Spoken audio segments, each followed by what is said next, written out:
बिस्मिल्लाहिर्रहमानिर्रहीम। ज़ैनब टीवी की तरफ से मैं आप लोगों के साथ रसूलुल्लाह सल्लल्लाहु अलैहि वआलिहि वसल्लम का बहुत ही प्यारा फरमान शेयर करने जा रही हूँ।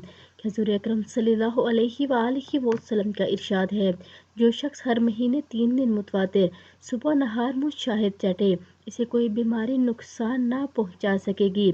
और इसकी गवाही कुरान ने शहद की शफा अन्नास कह कर दी और इसकी अफादियत को इंसान के लिए हिकमत और सेहत का दर्जा अता कर दिया। शहद अल्लाह तआला की एक छोटी सी मखलूक मक्खी का लाभ है, जिसके रंग मुख्तलिफ होते हैं, जो आसानी से हजम हो जाता है।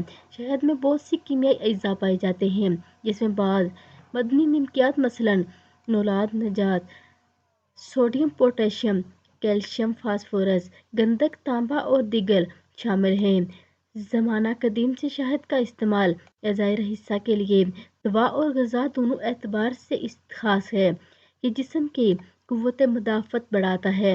हुज़ूर सल्लल्लाहु अलैहि वआलिहि वसल्लम इसे असहाल में बतौर दवा इस्तेमाल करने का हुक्म फरमाते थे। ये दिल के अमराज बवासीर, नज़ला, ज़ुकाम, मुँह के छाले, मैदे की कमज़ोरी, ज़ख्म साहिब, जिगर, खांसी, दमा, फेफड़ों की कमज़ोरी, नमूनिया, खून की कमी, अशुभ जिस्म समेत बेशुमार बीमारियों में इस्तेमाल किया जाता है। शहद की अफादियत से आगाही आपको सेहतमंद बनाने और खूबसूरती कायम रखने में भी मददगार साबित हो सकती है। तो आप सब भी इसका इस्तेमाल लाज़मी करें और वीडियो को भी आगे लाजमी शेयर कर दिया करें। जज़ाकल्लाह खैरा।